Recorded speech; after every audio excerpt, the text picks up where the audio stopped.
A look at the Cardinals' starting rotation problems in the first half of the season. Some interesting listener responses to the Nolan Arenado trade speculation yesterday, plus something I absolutely despised about the All-Star game on Tuesday.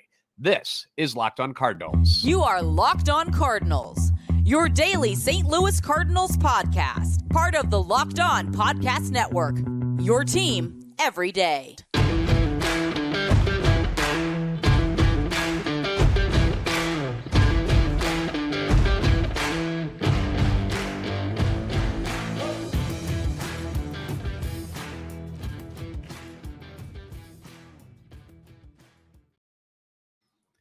Hey there, Cardinals fans. I'm JD Hafford, and I'm a national radio sports anchor, born and raised in the Lou, and a lifetime Cardinals fan. And I'm your host for Locked on Cardinals, part of the Locked on Podcast Network, your team every day. You can follow me on Twitter at JD Sports Radio and follow the podcast at LO_Cardinals. We want to thank those of you who make Locked on Cardinals your first listen every day. We're free and available wherever you get your podcasts, iTunes, Spotify, Google Podcast, and many, many other places. You can also find us on YouTube. I encourage you to like and subscribe and comment. That way you're interacting with us. Hit the notification button so you know when the new episodes are posted. This is a show serving Cardinal Nation and giving the best fans in baseball all of the info about the birds on the bat. Now, the first half of the season is in the books, and what has transpired for the Cardinals has kind of been a real slap in the face to the organization, the coaches, the players, the fans, with the way that the Cardinals have underperformed and underachieved. Now, whether or not you believe that you saw this coming last year, which some people say, nope, saw it, knew it was coming, which is a possibility. Some people are smarter than others. You may have seen how they played in September last year and said, oop, that's an issue. Or how they fared against teams outside of the NL Central, where they were barely over 500 last year. Kind of a big deal, too. Or maybe you were completely off guard by this and the decline of certain players and the overall play of the team.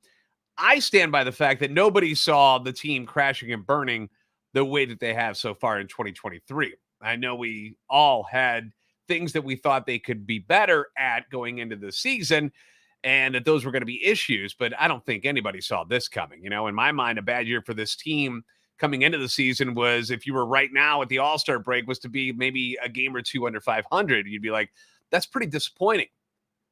They're 14 games under 500 right now. I mean, that is failure to the highest degree. And there's plenty of blame to go around for why or how the team got to this point. You got to start at the top with owner Bill DeWitt Jr. I don't know what financial restrictions were given to John Mozeliak coming into the year, but he was clearly given a number that was his ceiling when it came to spending. There was a budget that Mo had to stick to, okay? Just like you have a budget at your house and you don't go over that or else you're in trouble. That's what happened here. And whether that number was 160 to 165 million, Cardinals currently sit at 162 on the active payroll. I don't really know. I don't know what that number was. You know, this is just speculation on my part. Maybe it was like 170 and they left a little bit of room for trade deadline moves this year. I have no idea. I don't know what the number was, but there was a number. And any major improvements that the team could make in free agency outside of signing Wilson Contreras, because you had to get a catcher, clearly got too expensive for whatever that number was. Hence, no new free agent signings, no help for the starting rotation, no help for the bullpen. And you don't have to spend a ton of money. You don't have to do that to win baseball games. You know, plenty of teams are doing it this season where they're winning games. They're doing just fine on smaller budgets. Baltimore, Tampa Bay, Cleveland, the Reds in the NL Central, the Marlins. All these teams have payrolls under $100 million. Now, something you look at where some of these teams like Baltimore and the Reds have been pretty bad for the last few years, and so they've been able to stockpile some pretty high draft picks, and some of those picks are starting to hit. The Cardinals haven't had that luxury. You know, they've been winning for so long that they're always picking in the back half of the draft. And they've been able to land some pretty good picks still, even having draft picks later on. I mean, Jordan Walker, number 21 overall, you know, just an example. But John Mozeliak, as much as we want to bash on him, and he deserves it, can only spend what he's allowed to spend. He's got a budget. He's got to stick to that. But what Mo does with that money has been highly questionable for a few years now. I've run Mo through the ringer plenty of times on this show for his decision-making with the money that he's been allowed to spend. We've got all sorts of examples of free agent signings that have been awful, absolutely awful, to back all of this information up. Mike Leake, Dexter Fowler, Brett Cecil. We could go on and on and on and on. The names by now.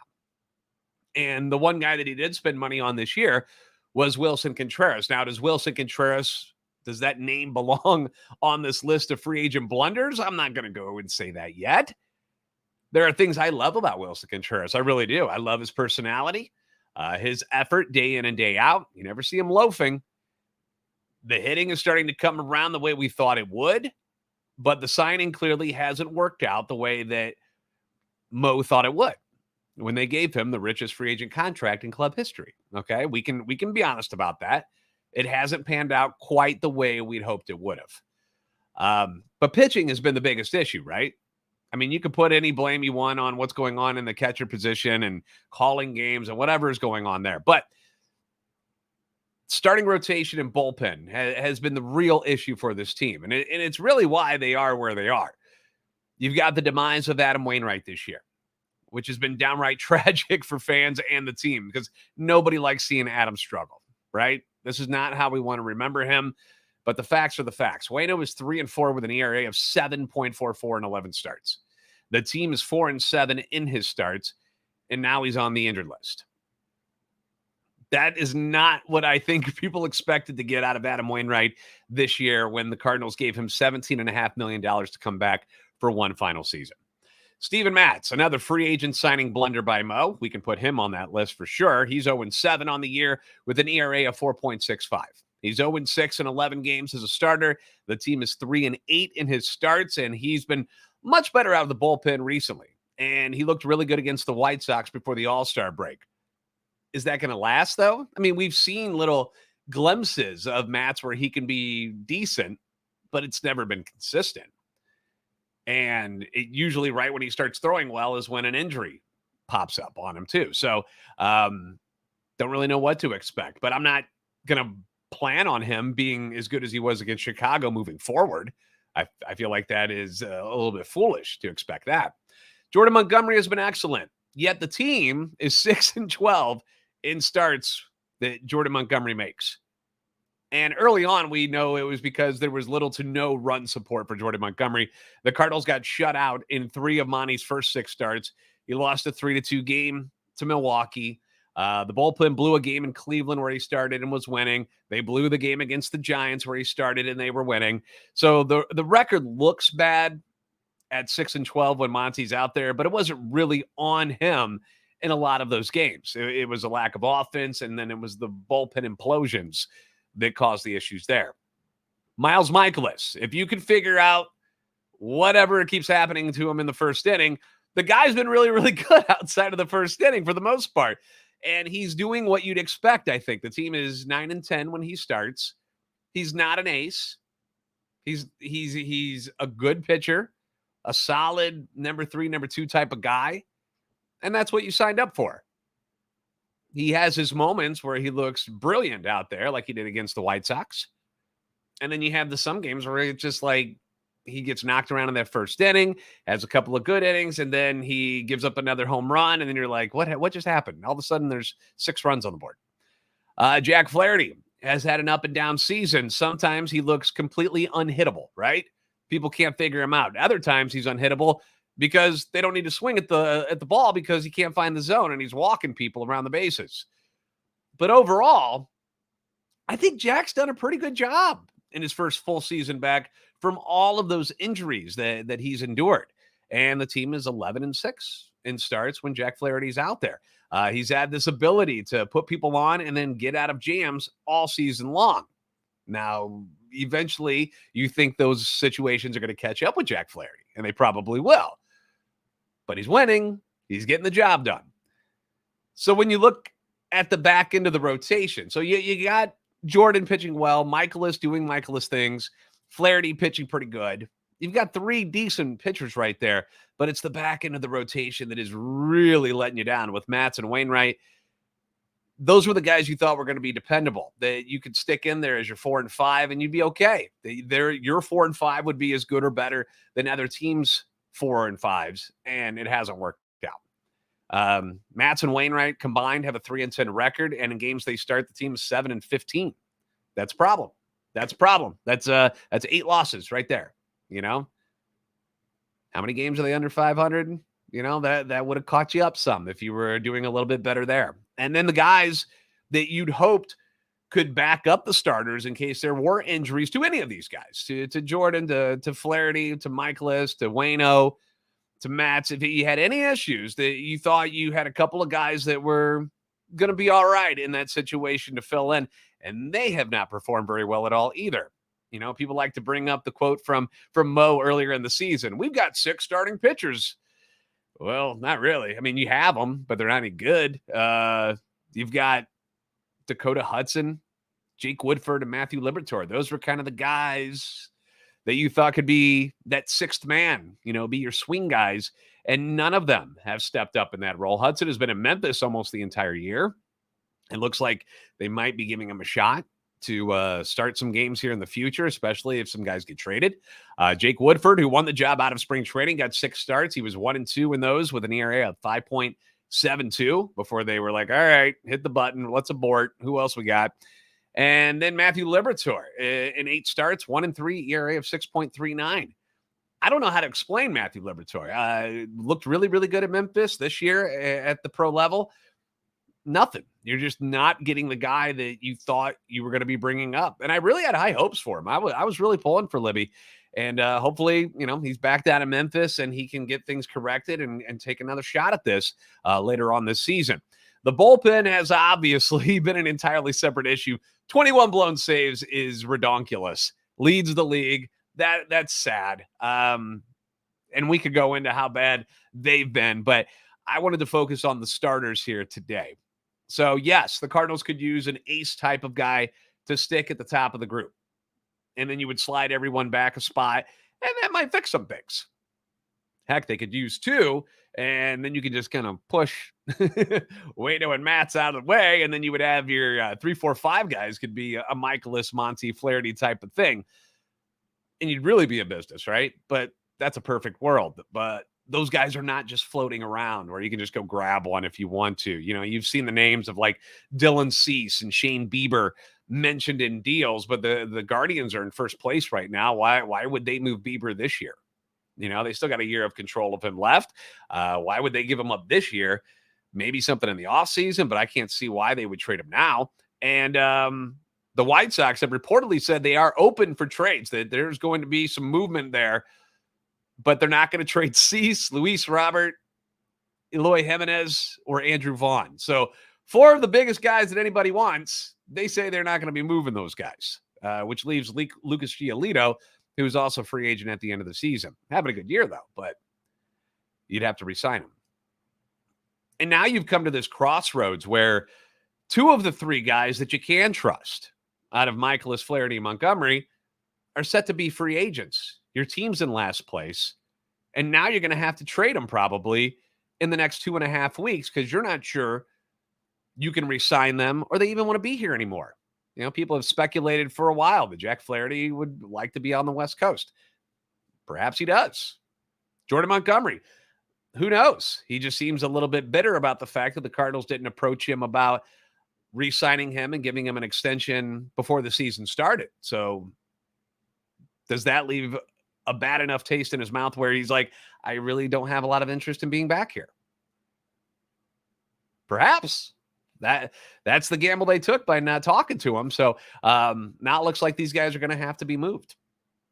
And that's just a weird spot that the Cardinals are in right now, where, we're not very good.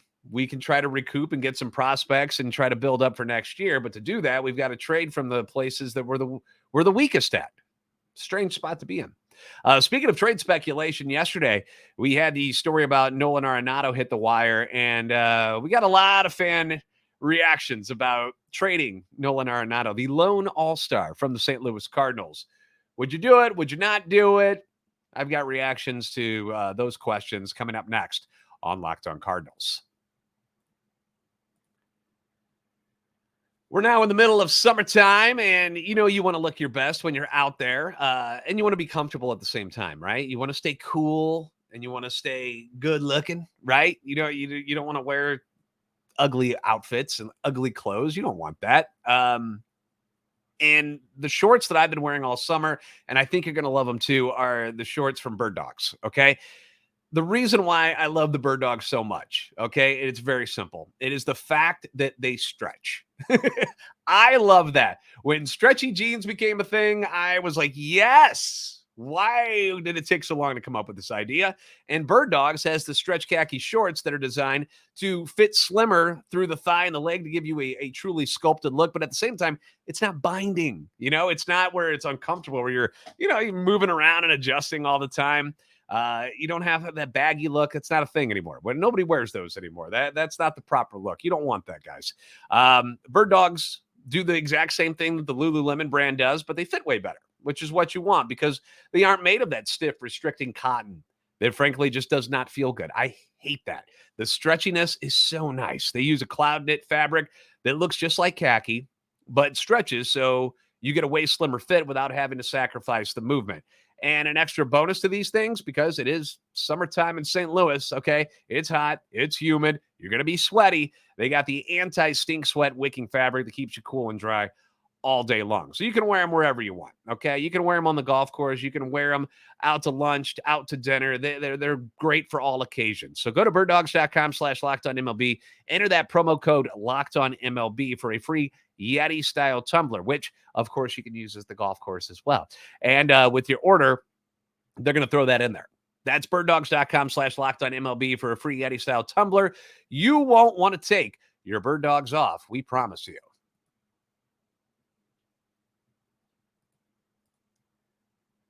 The Cardinals are back home this weekend against the Nationals, and you can catch every pitch of the Cardinals hometown broadcast with SiriusXM on the SXM app. Just search Cardinals. I want to thank you guys for making Locked On Cardinals your first listen every day.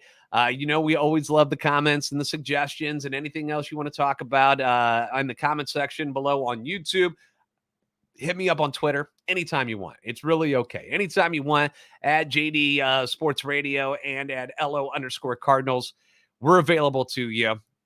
Feedback always welcome and encouraged. And yesterday I went through what I deem a very silly Nolan Arenado trade speculation type of thing that went on yesterday. Let's be honest.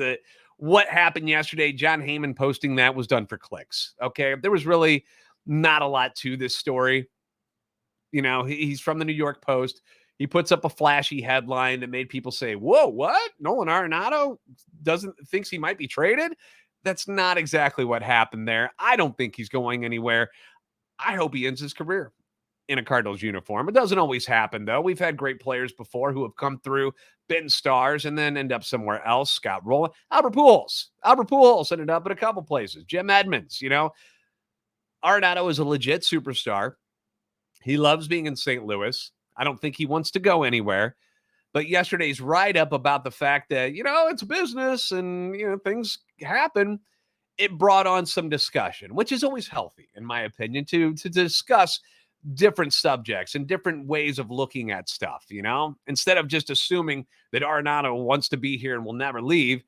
What if he was okay with getting moved? What could we do there? And it's just a fun discussion. So, I got a lot of responses yesterday, to put it lightly, about what the Cardinals should do in a situation like this. Should they entertain the idea of moving Nolan? And here are some of the responses. Rouse Fire says, I would not trade Arenado. He's the best player on the team. Goldie, I would trade for the right deal. Our outfield defense would be improved, and Walker is built for first. He's a third baseman, so first would be an easy transition. But like you pointed out before, do we trust Mo to make a good deal? And, he brings up, doesn't want to trade Arenado. I get that. Says, hey, maybe Goldie would be somebody we should move. I don't think they're going to do that either. I think that's, when I brought that up a couple of weeks ago, I did it just because I was trying to think of something outside of the box, a non-normal Cardinal thing to do. I don't think they're going to trade Paul Goldschmidt either. I don't think that's even something to think about. But you do bring up the outfield in this, and that's another aspect to this season that kind of blew up in the Cardinals' face. There have been so many things that have gone wrong. We had a lot of expectations for this outfield going into the season. The thing was, we have so many outfielders. We don't even know what to do with them all. We can't play them all. We've got guys who should be starting in the pros still down in Memphis. Guys like Juan Yepes. Does Moises Gomez, is he ever going to get a look? We've got all these dudes, and because of injuries to Tyler O'Neill and Dylan Carlson and Lars Nootbaar, all of them, I would say, have had subpar years. I as much as I love Newt, I said it in the offseason last year, coming into the season, I don't know if he'll ever be worth more than he is right now, because everybody was in love with him. And if you could trade Newt at his high point and get a bunch of other things to help fix your rotation and your bullpen in return, and you had this gluttony of outfielders where it wouldn't hurt you as much, why wouldn't you do it? They said no, they're not going to trade him. And here we are. We're in a season where Tommy Edman is playing center field now. Like, who had that on their bingo board coming into the season? I sure as heck didn't. And again, with the Goldie trade ideas, it's fun to just talk about it, but he's got a no trade clause. He doesn't have to go anywhere if he doesn't want to. But even if, what is the right deal for Paul Goldschmidt? If you were to trade him, if he said, yeah, I'm cool with going wherever you want me to go, like, just play pretend. What is the right deal? What is he worth? The reigning NL MVP. What is that worth on the open market? I don't know. I don't know what people think he's worth when you're talking about a guy on the wrong side of 35. And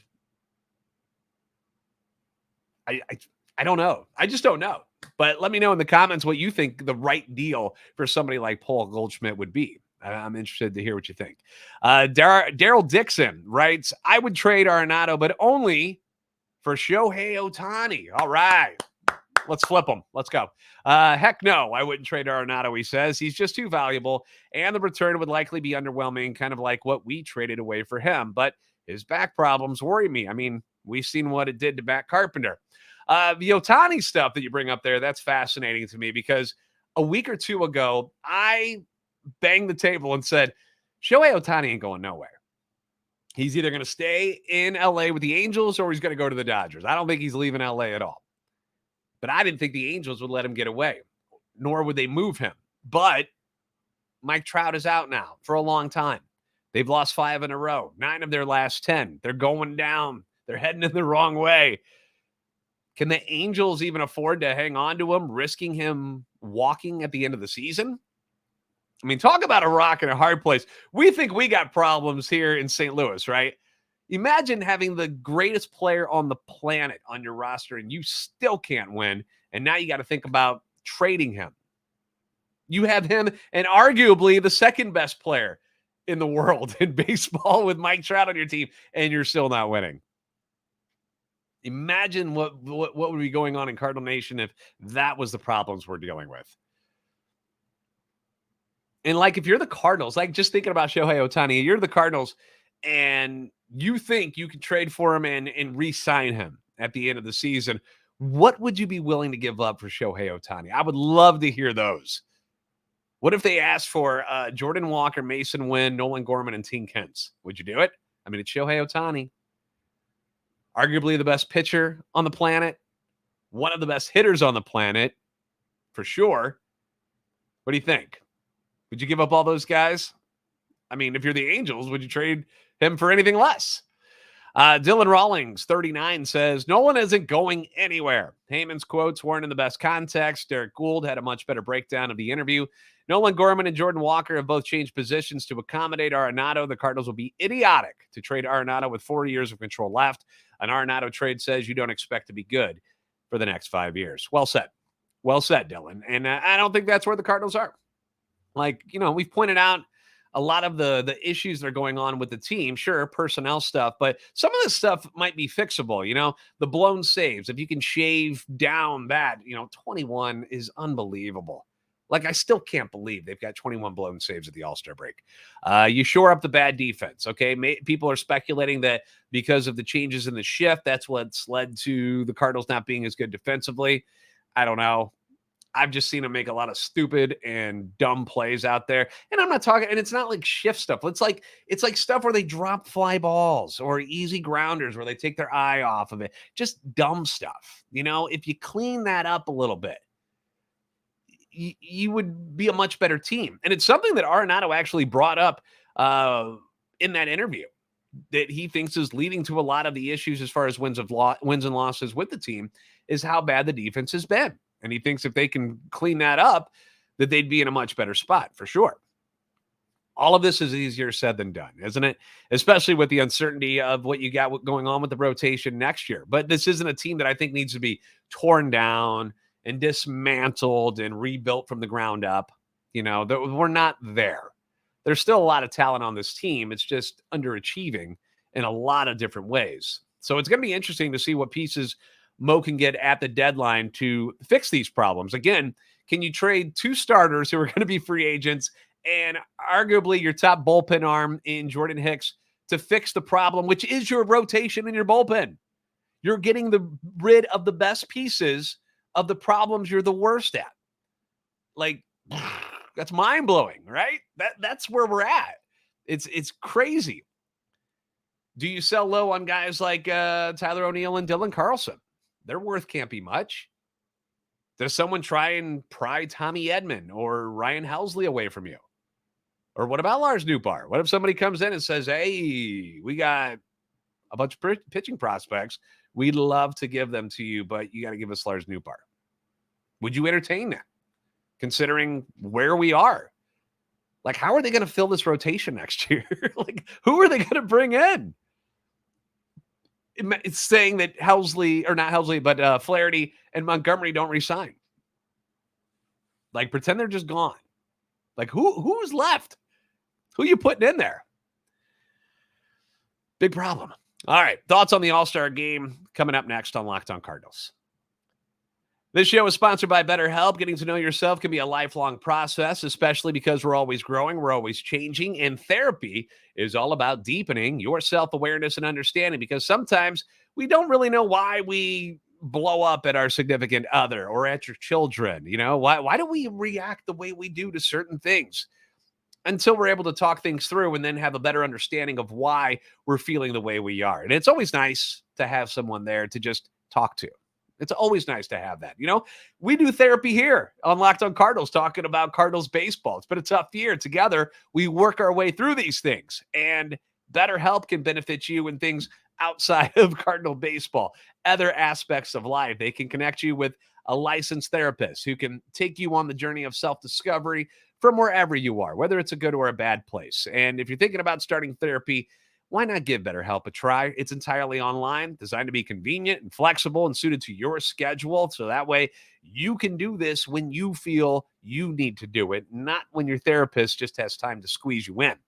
Discover your potential with BetterHelp. Visit BetterHelp.com/LockedOnMLB today. That way you can get 10% off your first month. That's BetterHelp, HELP.com/LockedOnMLB.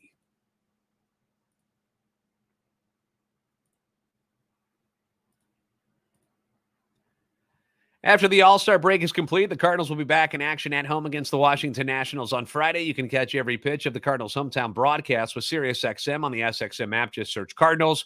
I mentioned earlier this week that I'd be at the game on Saturday. I will not be at the game on Saturday. In fact, I was completely wrong, and my mom had to correct me. I will be at the game on Sunday. So if you're going to be down at Busch Stadium and you happen to bump into me, don't be shy. Say hi. I love talking to you guys. You guys are great. Last night, the National League wins for the first time in 9 years, right? Defeats the American League 3-2. I've got some things I really like, some things I don't like so much about what happened at the All-Star game. So let's start with the good stuff. 32-year-old Rockies catcher, Elias Diaz. The game-winning 2-run dinger off Orioles closer Felix Bautista to earn MVP honors. How cool is that? Like, that's awesome. First-time All-Star, career 248 hitter. What's he even doing at the All-Star game, right? Had time with Pittsburgh and Colorado. Ends up being the hero in this one. I love that. I think that's great. I like the stuff with Cal Ripken Jr. I was a big fan back in the day. They had a discussion with Jr. out on the field before the game talking about when he was in Seattle at his last All-Star game and how he and A-Rod switched positions. And that was neat, kind of throwing a bone to the older fans that remember these times. I like the kid who ran around the bases at the beginning of the game. Can you imagine doing that as a kid? That was so awesome. High-fiving all of his favorite players as he makes the trek around the bases. The Shohei Ohtani come to Seattle chants were cool. The crowd was awesome in Seattle. They're fantastic in every single sport. Football, hockey now, baseball. They probably were really good at basketball when they had the Supersonics, but you got to love Seattle crowds. They're always great. I love the interaction with the players on the field, with the play-by-play guys. The Mookie, Freddie Freeman stuff early on in the game, outstanding. Hearing them go back and forth and ribbing each other, and just two dudes having a good time. Two players, two teammates having a great time out there at an all-star game, just enjoying their time. And Julio Rodriguez facing Kimbrel at the end of the game. Great drama. I loved it. Things I didn't like so much. The uniforms are stupid. I might sound like one of those old get off my lawn type of guys right now, but I absolutely hate, despise with every fiber of my being the fact that the players are not wearing the uniform of the team and the city that they play for. I hate this. It's been going on for a couple of years now. Get rid of it. It's so horrible. It's a stupid money grab for a company that doesn't need money. They're doing just fine. Everyone looked great in their uniforms at the Derby, right? Home run Derby, everybody sitting around. They got their team jersey. Everything looked great. Put them back in the All-Star game, please. Stop it. They don't need to be wearing black pants and weirdo jerseys out there. Like, it doesn't make any sense. Also, when you select a player to talk to during the game, Fox, make sure he's got a personality to be entertaining. Nathan Eovaldi, good pitcher, not exactly the most exciting person to hear on the mound. I compared him to the color guy in the movie Major League, who hardly says a word. Dynamite drop in, Monty. The guy didn't talk. What was the point of that? You had guys like Mookie, Freeman, Soto, Hader. There were tons of guys that they talked to, and those guys were entertaining. Stick to those guys who have colorful personalities, not the dude that doesn't speak. It was just awkward silence the whole time. It was bizarre. And I wish I could understand. This is probably more my problem than a problem for the All-Star game, but I wish I could understand what the hell David Ortiz is saying half the time. I have no idea what the guy's talking about. It just sounds like gibberish to me. I have no clue. And I know he's got a big personality and he's always laughing and the guys are always pushing each other and like, and that's fine. But I don't know what Big Papi is talking about when he speaks. I'm completely lost half the time. And do we need the East Coast bias on the panel? Does it have to be just Yankees and Boston Red Sox guys? Really? A-Rod, Papi, and Jeter? Does the rest of the country not exist? Can we not do something about that? I saw a lot of stuff with Ken Griffey Jr. Leading up to the game, obviously being in Seattle and him being such a huge part of that. He was entertaining. Like, I don't need just Yankees and Red Sox guys, okay? Switch it up. Add some more teams, legends from other teams in there. That would be my recommendation. Next year, the game will be at another American League field. They'll be in Arlington, Texas, home of the Rangers, for the All-Star game in 2024. Thanks for making Locked On Cardinals your first listen every day. Be sure to catch every pitch of the Cardinals' hometown broadcast for this weekend series against the Washington Nationals with SiriusXM. On the SXM app, just search Cardinals. If you have things that you liked and disliked about the All-Star game, let me know in the comments below on YouTube. Hit me up on Twitter at @LO_Cardinals and at JD Sports Radio. Like and subscribe on YouTube. You're the best fans in baseball for a reason, and I'll see you next time on Locked On Cardinals.